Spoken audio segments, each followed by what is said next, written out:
Hello folks, welcome to part 4 of my playthrough of 2D6 Dungeon from Toby Lancaster at DR Games. I'm the Lone Adventurer. Thank you very much for joining me on this particular adventure. If you found yourself stumbling into this adventure partway through, you can find part 1 in the link up in the corner of the screen right about now, and I'll pop a link to that down in the description below as well. Right, let's not hang around for too long, let's get straight into it, because it looks to me like we've got a moderate amount of exploration ahead of us. So our hero, our explorer, adventurer, Bane, is doing quite well. He has had a few battles that have gone fairly successfully. He fought a dark cleric, then he fought a thug and a shard rock python. Now those last two that we fought, I forgot to do one particularly important thing which I did predict I would forget to do at the start of this series, and that is to track XP for those successful fights. So the shard rock python, successfully fighting and defeating that creature gave me 18 XP, and the thug gave me 6 XP. So it's a total of 24, which I'm going to add on to my existing 28, which gives me 52 XP, which means we're over halfway to gaining a level. So where are we at? I guess we're in the snake pit room, That was the other thing I was going to mention. Somebody helpfully pointed out in a comment that way back in room number 1, when I rolled for 3 doors, we should have only done 2 of those doors, because there's only 2 viable walls in that room that you can have doors on. We can't have a door down here on the exterior, and you can't have a door here because each wall can only have 1 door. So I'm going to scrub out that door now, and we'll go back to only having 2 doors out of this room. There we go. And with that done, we need to push on. So we're going to go back into this room, and we're going to see whether this door here is locked. It's a wooden door, so that means it's locked on a roll of a 6. 3, so that door is not locked, and we can crack on into the next room and carry on our exploration. Here we go. How big is the room going to be? 5 by 3. So we've had 3 by 5. We've had 2 3 by 5s. Yeah, and this is a 5 by 3. Okay, that's perfectly fine. How many doors are we going to have? It's going to be a maximum of 2 doors, because like the situation down here, we could only have a door over here and over here. We can't have a door on the exterior wall. We can't have another door on the wall we're coming in through. So, how many doors? 4. I think that gives us 2 doors. Yep, that gives us 2 exits. So we'll have 1 on this wall and 1 on this wall. And what's this room gonna be?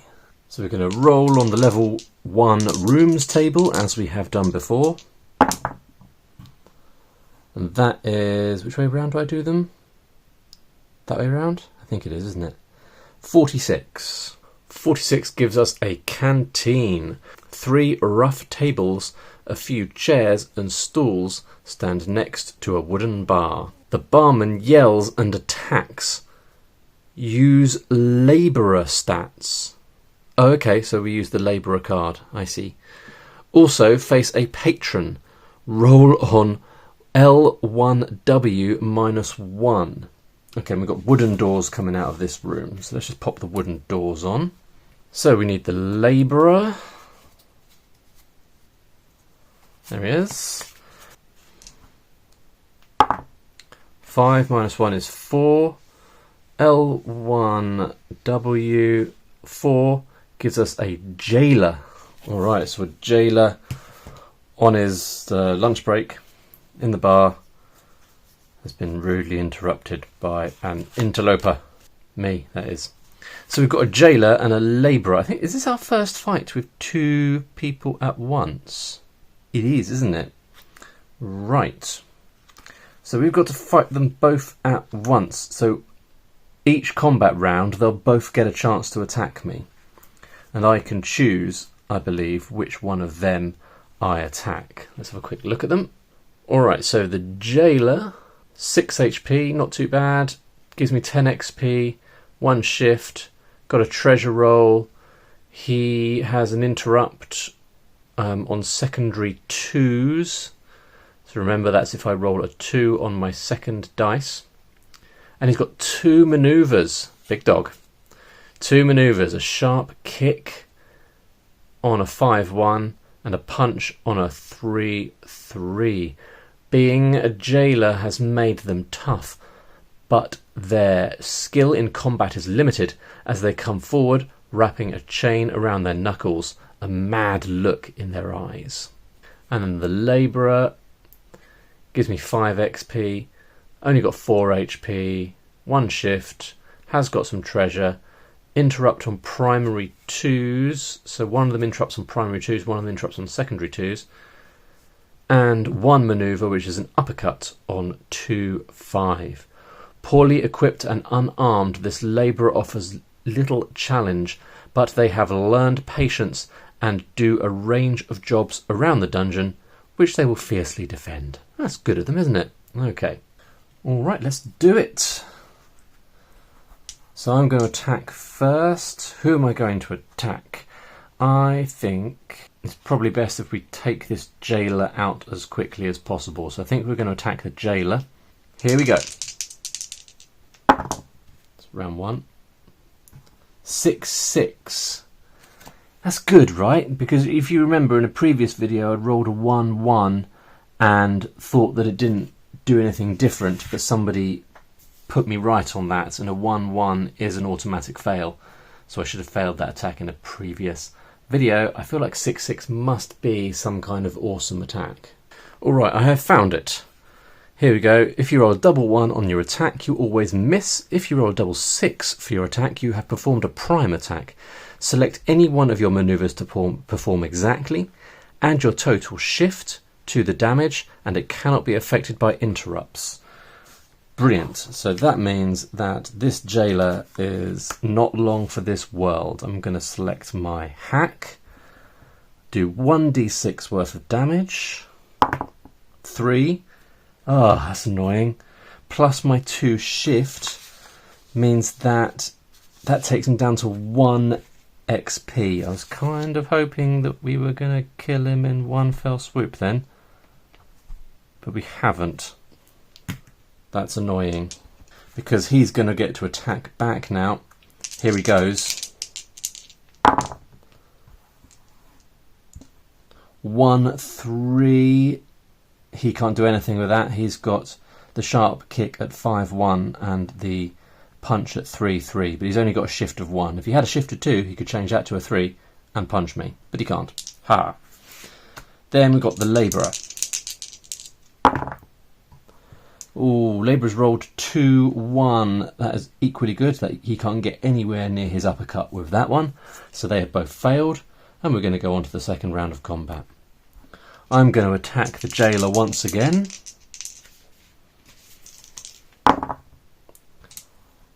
4-5. Can we do anything with that? Oh, I don't think we can. No, we can't do the hack. We can't get to 3-2. Can't do the cleave. Can't get to 2-4. So it is a miss. Jailer attacks. 4-3. Can he do anything with that? Yes, he can. He can punch me. He can shift the 4 down to a 3, giving him 3-3, which means he does 1d6 minus 3 damage. 3. That means 0 damage. That was lucky. Then the Labourer is going to try and uppercut me. 3-2. That is not a success. He has to have 2-5 in order to uppercut me. So, no cigar. On to round 3. I'm attacking the Jailer again, determined to take him out. 5-1. Oh, I can't do anything with that. I'd have to have a shift of 3 in order to get to the hack. Okay, Jailer's attacking. 2-4. Can't do anything with that. Can't get to the punch, which is 3-3. If he had a shift of 2, he could get to that, but he hasn't. Labourer. Is he going to do his uppercut? No, he needs 2-5. Can't get anywhere near it. On to round 4. Now we're all getting 1 additional shift. So I'm getting 3 shift. 3-1. Yay, I can hack. All I need is 1 shift to change that to 3-2. And then I can do d6 damage to the jailer. 3. He barges on secondary 2s, and I did 3-2, didn't I? So it's 3 minus 2 damage, which is only 1 damage, but luckily 1 damage is all we need, and he is out of the picture. Finally, Labourer gets to attack me while I was finishing off the jailer. 1-3, can't get anywhere near the uppercut on that. Going to round 5, hopefully I'll finish him off now.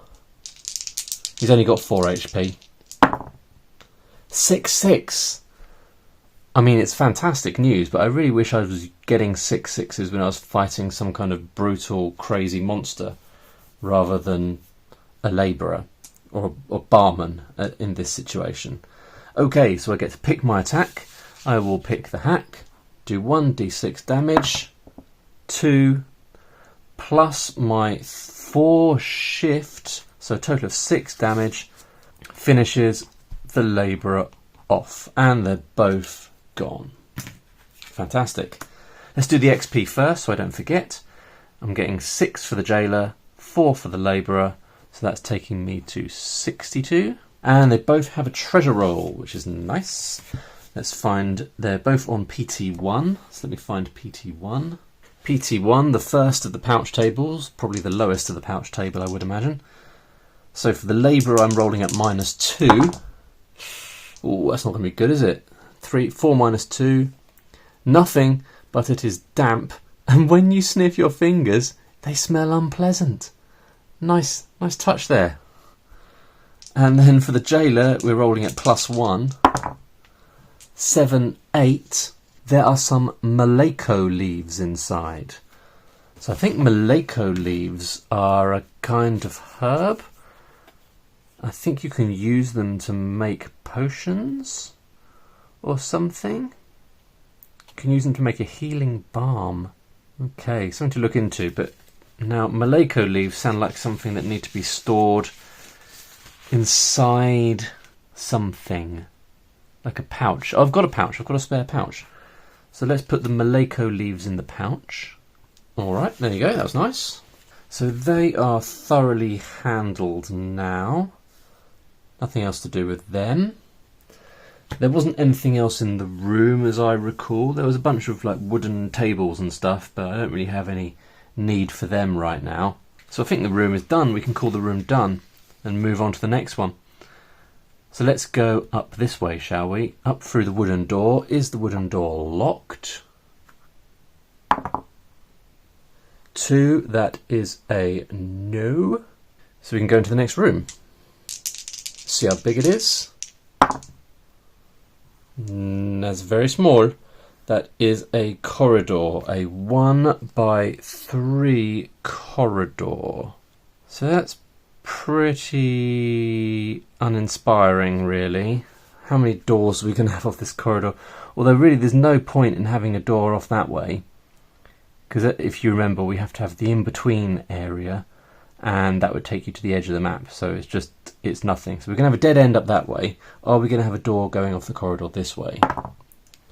Yes, we are. Okay, so that's going to be a dead end. Then a door going off here. There we go. Not particularly exciting. Let's see what's in the next room. Oh, they're small numbers.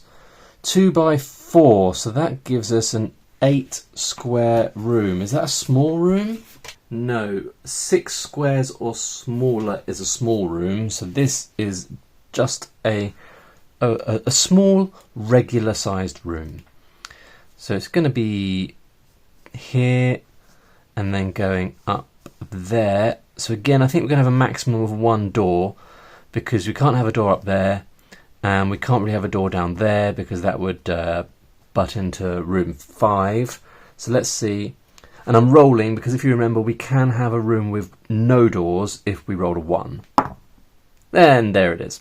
So this is a dead end. All right, let's see what room we've got.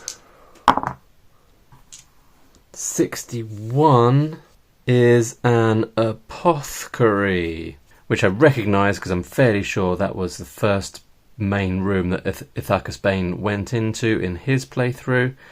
There's an apothecary in there, and I know he is a tricksy enemy to fight.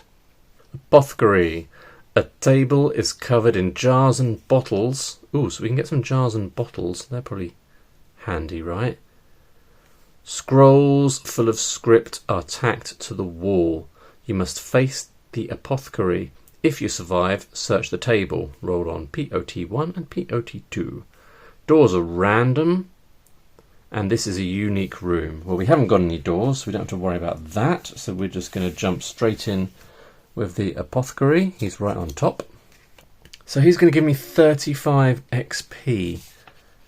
That's going to get me pretty close to the 100 points, isn't it? He's got 12 HP. He's only got a shift of 1. We do get to roll on the treasure table with him. And he's got a couple of interrupts. One on primary 1s and 4s, and one on secondary 2s.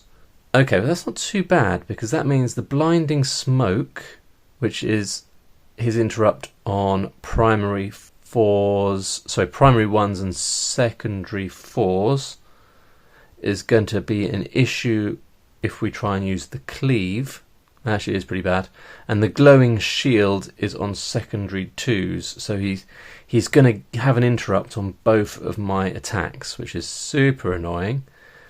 And he's got 2 manoeuvres, one at 4-5 and one at 1-5, and they do quite a bit of damage. And if he does gas cloud, which is d6 minus 2 damage, it also means that I cannot attack next turn. Hope he doesn't kill me.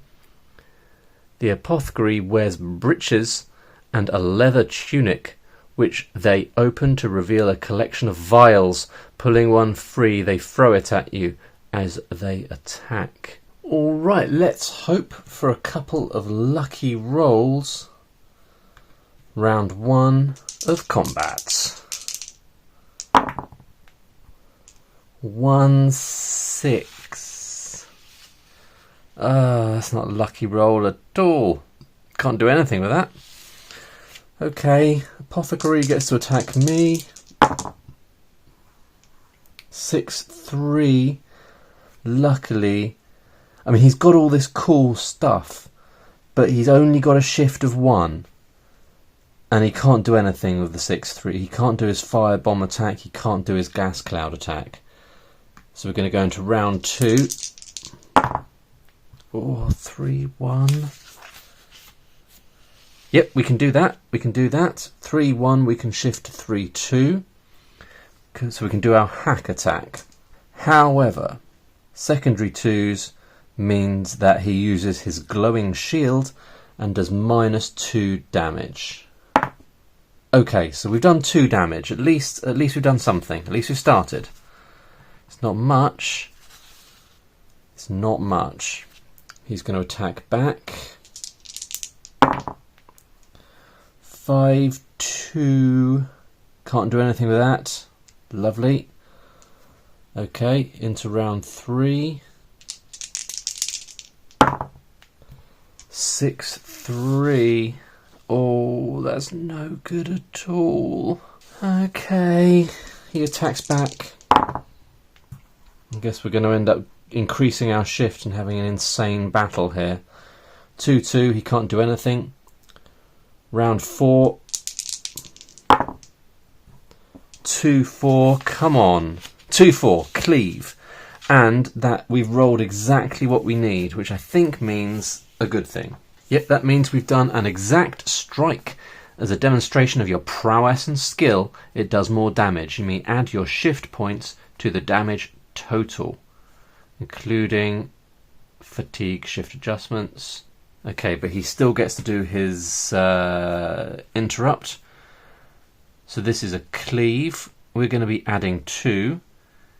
And he's using his damage, his glowing shield, which effectively cancels out the 2 we're adding on for our shift. So we're just going to roll 1d6, and that's the damage we'll do. 6. Yeah. So he's only got 4 health left. And it's his turn to attack. Oh, round 4. Oopsie. This is round 4. Oh, time flies, doesn't it? Round 4, so he's getting an additional shift. As I was as well, but I didn't need it. 3, 3. He now has 2 shift. He still can't get to the firebomb. He still can't get to the gas cloud. Fantastic. So we're going to go into round 5. So we're both getting an additional 2 shift now. 3, 6. Okay, so we now got 4 shifts, so we can quite easily shift down to the 2. Is that the most beneficial? Doesn't really matter because he's always doing -2 damage. Yeah, we'll shift from the 6 down to 2, which means we are doing our hack. He gets -2 because of his blinding smoke interrupt. So he blinded me with some smoke, and so I'm able to do less damage. 4. So -2 is 2 damage. Oh, almost there. So he is now on 2 health.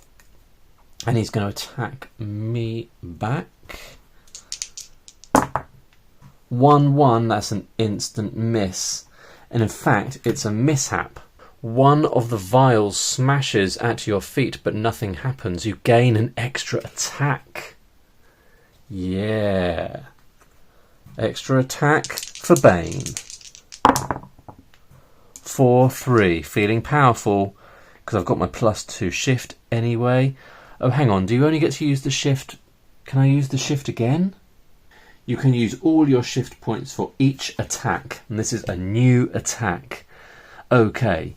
So we can shift this down to 2, 3. Means that he is using... 3, 2. Which means he's using his blinding smoke again. So this attack will be at -2. And we do 4 points of damage, which finishes him off. And I didn't lose a single point of health. That, I think, was remarkably lucky. There you go. It is done. And we are getting 35 XP, which takes me up to 97. So close to the big 100. And we're going to get some treasure. I think we're getting quite a lot of treasure, actually. So we're starting with the treasure that's on the apothecary. So we're rolling on POT1. Ooh, we're getting a potion. POT1. 5. A potion of strength. Okay, so I've had a quick look on the magic potions table and discovered that a potion of strength gives us +1 damage per hit for 1 whole combat. So that's a nice thing to have. I popped that on the character sheet already. And looking back on the rooms table, we need to roll on POT1 and POT2. I think POT1 was what we just rolled on. So we're going to get 2 more potions. Can I carry all those? Yes, I can. POT1 and POT2. Here we go. 1, that gives me a potion of healing. That's such good news. And POT2, 2, gives us a potion of extra healing. Oh my goodness. So extra healing, heal up to 30 points of health. Ooh, and it's got a cost of 28 gold. I wonder if I could sell it. And it's an instant potion. That is bonkers. I mean, I've only got a maximum of 10 HP. But hopefully I can hold on to it until I've gone up a couple of levels. And then it'll be a handy thing to have around. So that's the apothecary finished with. and man, did that room work out. Final thought is that the table is covered with jars and bottles, so I think I will just take one bottle just in case I have something I want to put in a bottle at some point. Right, so we're coming out of this room, through this corridor, back into room 5, and we're going to see if we can go over into a new room here. On a 6, it's a locked door because it's a wooden door, and wooden doors are locked on a 6. It is not locked. Fantastic. Let's see how big this room is going to be. 4, 5. So we're not going to have a door down at the bottom because that would bash up against room 4. I might do a little bit of quick hashing. I might do a quick bit of hatching so we have a bit more definition on this map. Hang on. There wasn't actually that much hatching to do in the end, but it's nice to make a start. Okay, we need to see how many doors we're going to have in this room. That gives us 2 doors, so once again we're going to have one on the top and one on the side. And we need to find out what kind of room it is. Here we go. 31 gives us a snake pit. We can't have a snake pit because it is unique. We've had one already. 66, a stove room. We haven't had one of those. So a stove room, to one side is a hot stove. Have we had a stove room? No, it was in the other game I had a stove room. Some chairs and a large muddy hemp rug and a clay tankard. 2 seated people jump up and attack. Roll on L1G -1 and L1M -1. And then if we survive, there'll be some treasure. Hemp, you say? Because Neverzator the Blind likes hemp. Means we might be able to work towards getting his blessing, which would be handy. Let's see what enemies we're going to face.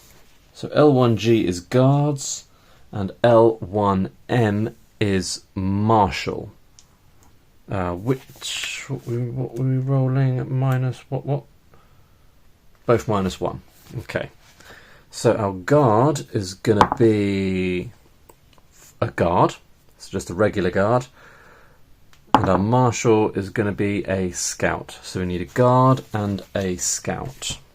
Alright, so the scout, 5 HP, 9 XP, 1 shift, got some treasure, got an interrupt on primary 1s and 6s, 2 manoeuvres, a jab and a quick charge. Usually out of the dungeon scouting the area, they strive to avoid combat but are not afraid of a fight. Dressed in green and agile on their feet, they thrust the point of a dagger towards you. So that's the scout. And the guard, 7 HP, 13 XP. Oh, we're going to level up, aren't we? If we don't die. Let's not count our chickens and all that. 1 shift, some treasure, doing an interrupt, a shield block on secondary 3s and 5s, and 2 manoeuvres, a stab and a swipe. A trained guard wearing light armour who has some basic skills in combat. They have duties within the dungeon and can be seen on patrols and at guard posts. Alright, so once again we're fighting 2 enemies. So who do I want to take out first? I feel like it always makes sense just to focus on one until you take them out. I think probably we'll go for the scout first because the scout has got less HP. 1, 3. We can take the 1, 3, we can shift the 1 to a 2 and the 3 to a 4, allowing me to do a cleave. No interrupt, only interrupts on the primary dice, on 1s and 6s, and we're never going to do a manoeuvre that involves a 1 or a 6 on the primary dice. So it's just D6 -1. 3 damage straight away, then the scout's going to attack back. 3, 3, can't do nothing with a 3, 3, then the guard attacks. 3, 2, can't do nothing with a 3, 2, because the guard has a stab at 5, 3, and a swipe at 6-2. And as all the enemies we've encountered so far, only one shift. So we're on to the second round of combat. 4-4. That's good. I can shift 4-4 to 2-4, doing a cleave again. That's going to allow me to do d6 minus 1 damage.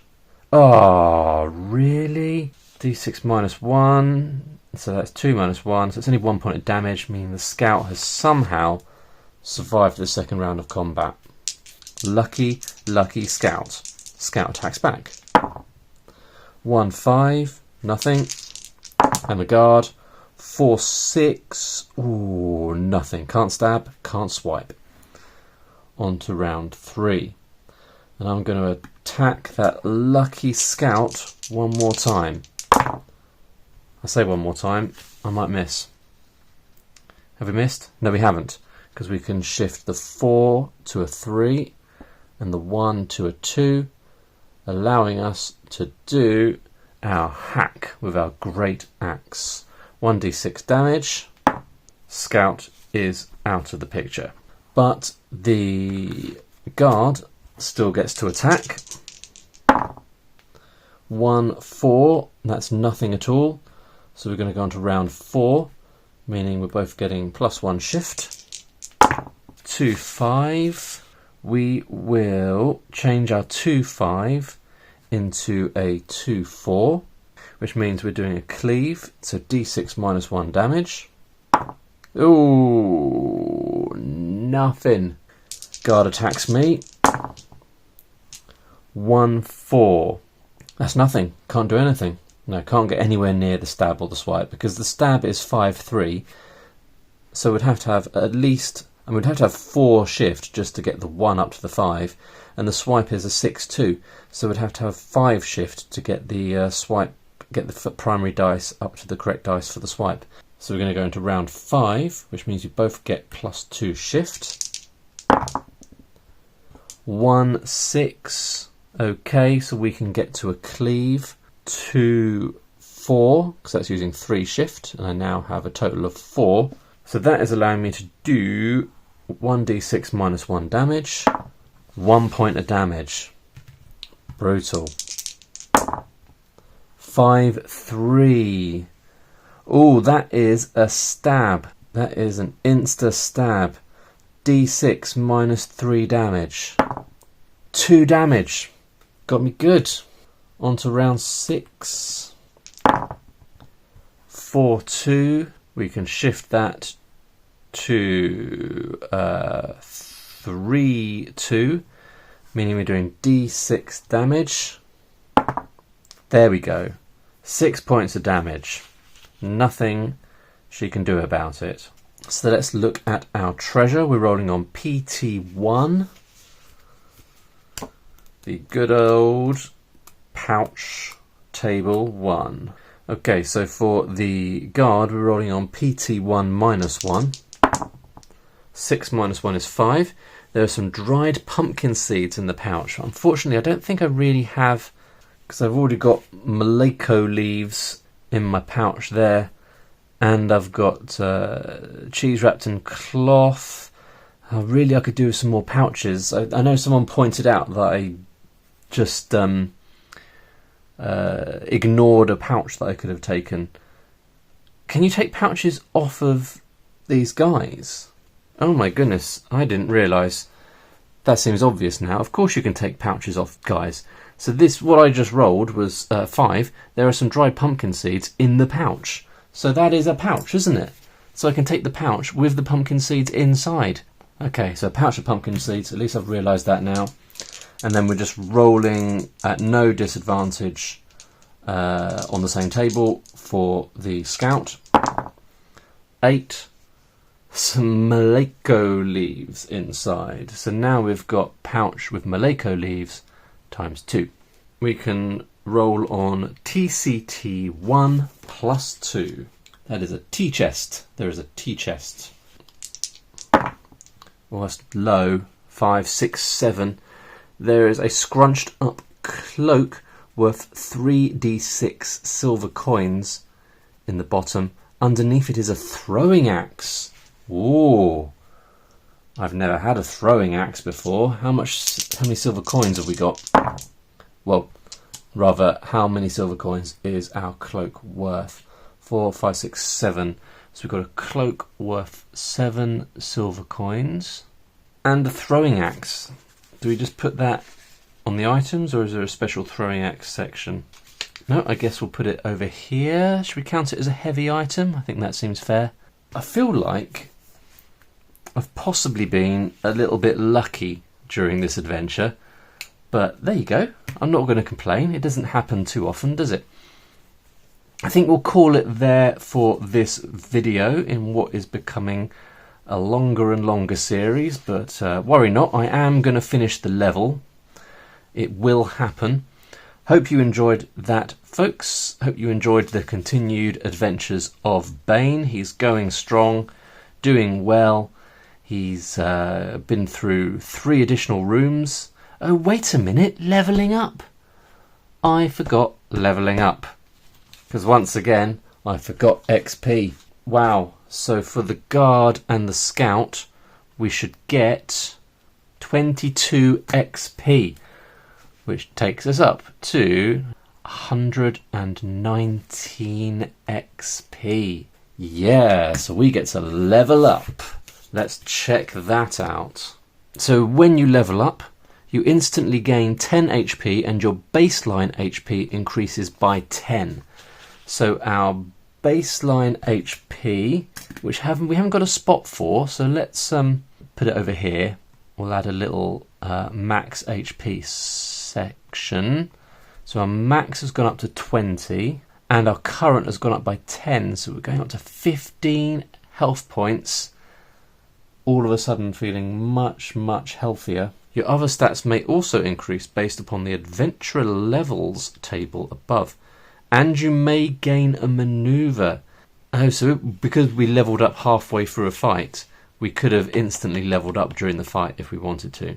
So we're going from level 1 to a novice. Maximum number of maneuvers at level 1 is 2. Okay, so we can still only have 2 maneuvers. We could change one of those maneuvers if we wanted to, but I don't think I'm going to. Shift total is still 2, so we're not getting any more shift. Discipline total is still 1, so we're not getting any more discipline. Precision is going to +1. I guess I'm probably going to have to find out what precision is now. Is it to do with throwing things like axes? And my baseline HP has gone up to 20. How well did that video go? I remembered to level up and everything. Thanks for watching, folks. Hope you enjoyed it. Catch you in the next part very soon. Bye for now.